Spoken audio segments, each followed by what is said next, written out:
Hello everyone. As you all know कि आपके exam की डेट आ चुकी है जिसमें टीसीटी, पीजीटी, जीआईसी और एलटी ग्रेड का मेंस भी लगा हुआ है। तो आपको ये क्वेश्चंस आपको हर एग्ज़ाम में हेल्प करेंगे। वीडियो को एंड तक ज़रूर देखना, लाइक शेयर सब्सक्राइब करना। ये क्वेश्चंस आपको एग्ज़ाम को ध्यान में रखते हुए डिज़ाइन किए जाते हैं। अगर आप ये क्वेश्चंस जो मैं टेस्ट सीरीज़ दे रही हूँ आपको सॉल्व कर लेते हैं तो आपको कहीं और से ग्रामर पढ़ने की ज़रूरत नहीं पड़ेगी। तो फर्स्ट क्वेश्चन है, let's sell the house said Mohan, let's not said Priya. तो इसमें राइट ऑप्शन क्या होगा? यहाँ पे let's sell the house, Mohan कहता है घर बेचो और प्रिया कहती है घर नहीं बेचना है। तो यहाँ पर अगर आपका जो भी डायरेक्ट है वो किससे स्टार्ट हो रहा है? लेट से, लेट अस से स्टार्ट हो रहा है। तो उसको हम जो चेंज करते हैं वो किस में चेंज करते हैं?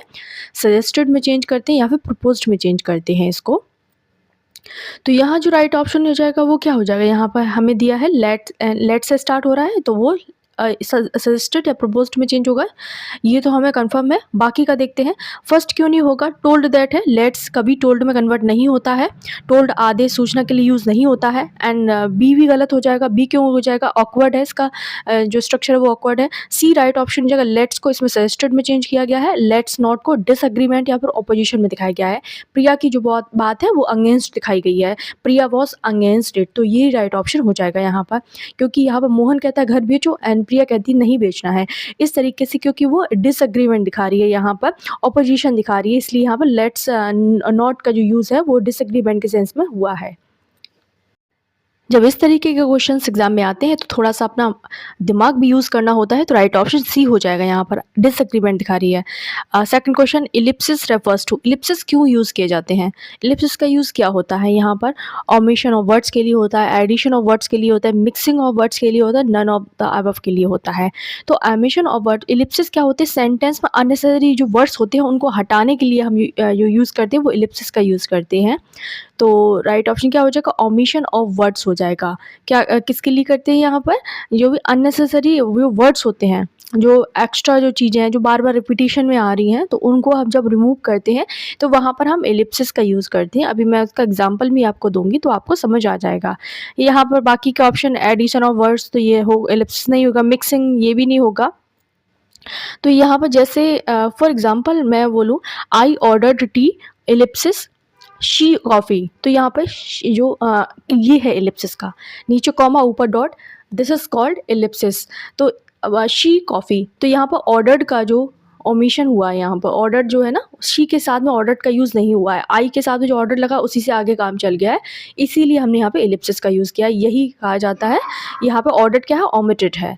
तो राइट ऑप्शन यहाँ पर क्या हो जाएगा? Omission of words. नेक्स्ट है क्वेश्चन नंबर 3 है, what is the correct term for the statement given below? A place that provides refugee। तो जो रिफ्यूजी के लिए जो जगह होती है उसको क्या कहते हैं? तो हो जाएगा राइट ऑप्शन क्या हो जाएगा यहाँ पर? A place that provides refugee, यानी कि राइट ऑप्शन हमारा हो जाएगा असाइलम हो जाएगा। शरण यानी सुरक्षा की जगह जो होती है। शेल्टर का मतलब होता है टेम्परेरी स्टे होता है, टेम्परेरी स्टे। सैनिटोरियम का मतलब होता है बीमारी के इलाज की जगह होती है। ऑर्फनेज आप जानते हो, अनाथ बच्चों के रहने की जगह होती है, ऑर्फनेज होता है। सैनिटोरियम क्या होती है? जहाँ पे बीमारी का इलाज किया जाता है। और असाइलम जो होता है जहाँ पर a place that provides refugee. Question number 4 है, give the correct term for the statement given, set of facts systematically arranged in rows and columns.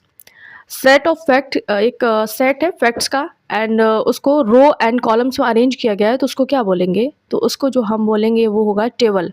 Table क्या होता है? रोज प्लस कॉलम्स को हम टेबल बोलते हैं। तो राइट ऑप्शन हो जाएगा सी हो जाएगा, टेबल हो जाएगा।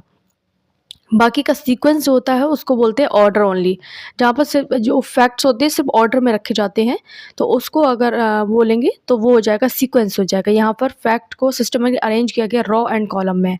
एंड टेबल तो आपको पता ही है, रोज एंड कॉलम हो जाएगा, जो आपका राइट ऑप्शन भी है। एंड जो की होता है, की का मतलब क्या होता है? की का मतलब एक्सप्लेनेशन या फिर सॉल्यूशन हो जाएगा। तो यहाँ जो राइट ऑप्शन हो जाएगा वो हो जाएगा टेबल हो जाएगा, रो एंड कॉलम में अरेंज करना। नेक्स्ट देखते हैं क्वेश्चन नंबर 5 है, the correct term for a person of a material outlook indifferent to culture. एक व्यक्ति जो भौतिकवाद को ध्यान में रखते चीज़ें करता है, भौतिकवाद को महत्व देता है और कल्चर को महत्व नहीं देता, वो फिलिस्तीन होता है। PHILISTIN फिलिस्टीन होता है। बाकी बारबरस का मतलब तो क्रूअल होता है, सैवेज होता है, आप जानते हो। नोमैड का मतलब होता है नोमैड घुमंतु व्यक्ति होता है। अनार्किस्ट का मतलब हो जाता है गवर्नमेंट का जो विरोधी होता है, जो गवर्नमेंट का विरोध करता है उसे अनार्किस्ट बोलते हैं। तो इसमें राइट ऑप्शन फिलिस्टीन हो जाएगा, जो भौतिक बात को ध्यान रखता है, कल्चर को इग्नोर करता है। नेक्स्ट है क्वेश्चन नंबर 6 है होमोनिम इज। होमोनिम क्या होता है? होमोनिम होता है जैसे कि similar in sound but different in meaning होता है, तो उसे हम होमोनिम कहते हैं। ऑपोजिट वर्ड्स क्या हो जाएंगे? ये एंटोनिम हो जाएंगे। ऑपोजिट वर्ड्स हो जाएंगे, एंटोनिम हो जाएंगे। एंड सिमिलर जो वर्ड्स होते हैं, सिमिलर जो मीनिंग देंगे वो हो जाएंगे, क्या हो जाएंगे? वो सिनोनिम हो जाएंगे। बाकी जो same sound and different meaning देते हैं तो वो क्या हो जाएंगे? वो हो जाएंगे similar in sound but different in meaning. Sound तो एक जैसा करती है पर उनका जो अर्थ है वो अलग अलग होता है, उसी को हम होमोनिम कहते हैं। जैसे RIGST राइट होता है एंड WRITE राइट। तो RIGST राइट का मतलब क्या हो जाएगा? RIGST राइट होता है, उसका मतलब होता है सही होना, या फिर आपके जो अधिकार होते हैं वो भी मतलब होता है। एंड राइट का मतलब होता है, राइट का मतलब लिखना होता है। साउंड तो सेम है बट मीनिंग डिफरेंट है। नेक्स्ट है the match was dash, identify the correct option to fill the blank. तो इसमें करेक्ट ऑप्शन क्या आ जाएगा? अब आप सोच लो यहाँ पर। तो यहाँ पर जो मैच था वो क्या हुआ? मैच हो गया कॉल्ड ऑफ हो जाएगा। क्या हो जाना? कॉल्ड ऑफ का मतलब होता है रद्द होना, तो कैंसिल हो गया। कॉल्ड ऑफ मीन्स कैंसिल होना होता है। कॉल्ड आउट मीन्स होता है चिल्लाना होता है। और कॉल्ड ओवर का मतलब होता है समाप्त होना। कॉल्ड आउट का मतलब होता है चिल्लाना, शाउट करना। एंड कॉल्ड ओवर का मतलब होता है फिनिश होना, टू फिनिश यानी समाप्त होना। तो यही हो जाएगा राइट ऑप्शन। मैच क्या हुआ? कॉल्ड ऑफ यानी रद्द हो गया। Right option called off. Next है he has dash a year work now needs a holiday. उसने पूरी साल काम किया, अब उसको थोड़ा सा क्या है, रेस्ट की आवश्यकता है। तो यहाँ पर क्या यूज़ हो? तो यहाँ पर हो जाएगा पुट इन। पुट इन का मतलब होता है मेहनत करना या फिर समय देना। उसे समय देना है या फिर अब मेहनत किया है, तो यहाँ पर पुट इन का मतलब हो जाएगा मेहनत करना या फिर समय देना। तो he has put in years work, उसे पूरी साल मेहनत की है। नाउ नीड्स अ हॉलीडे, उसे किसकी ज़रूरत है?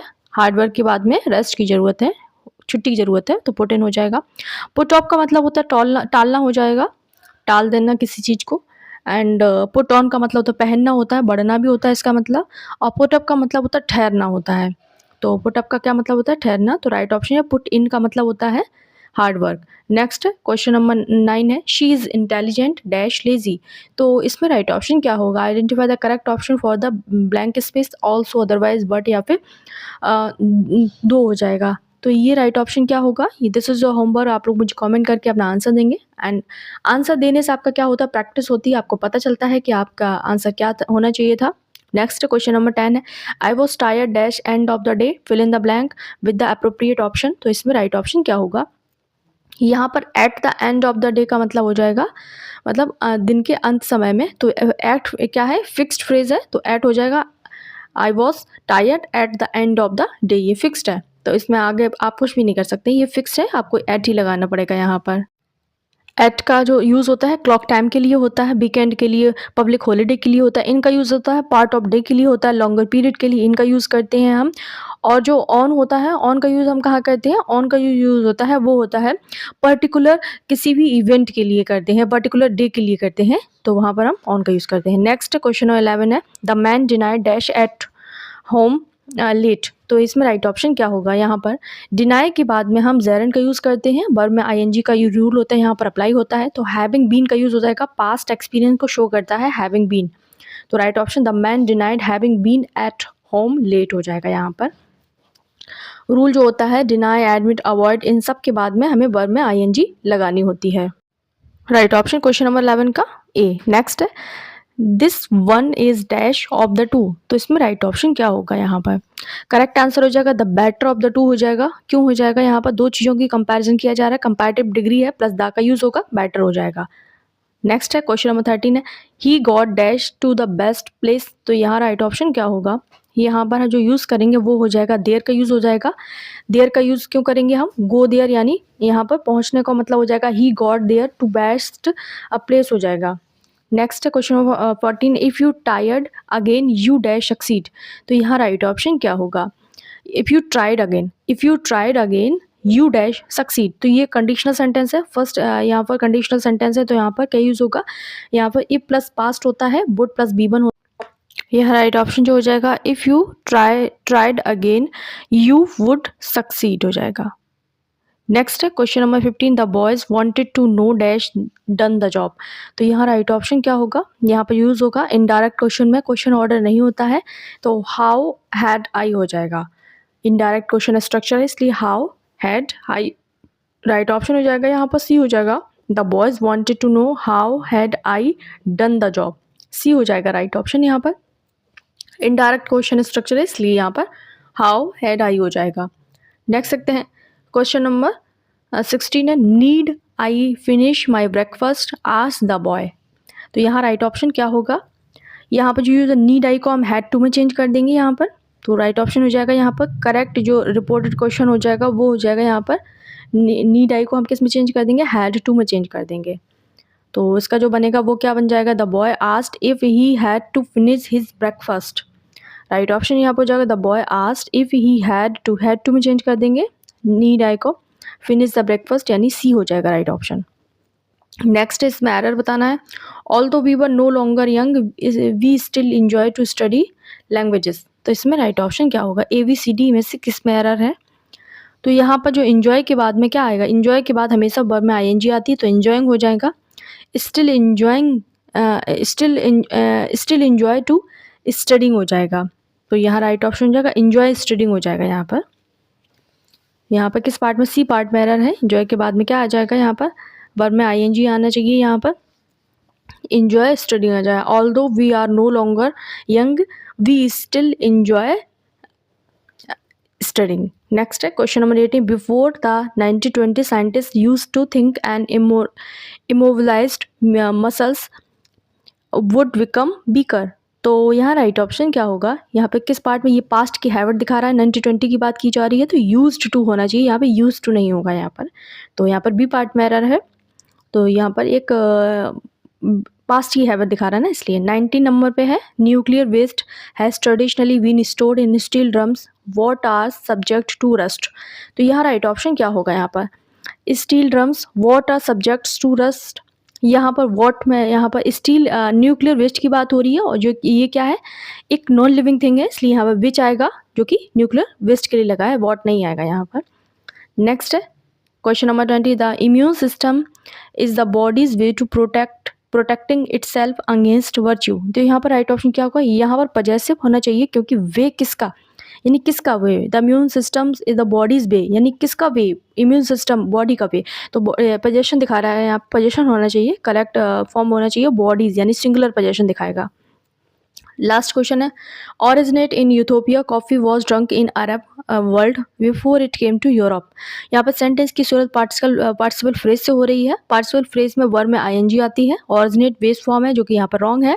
जब सेंटेंस पार्टिसिपल क्लॉज से स्टार्ट होता है तो वर्ब में आईएनजी आती है, करेक्ट हो जाएगा, क्या हो जाएगा, या ओरिजिनेटिंग इन यूथोपिया हो जाएगा। तो राइट ऑप्शन हो जाएगा originating in Ethiopia coffee was drunk in Arab world before it came to Europe. तो राइट ऑप्शन हो जाएगा यहाँ पर ए में पार्ट में एरर थी। तो ये थे आज के क्वेश्चंस, आपको कैसे लगे लाइक से सब्सक्राइब करना एंड आपको ऐसे वीडियोस मिलते रहेंगे।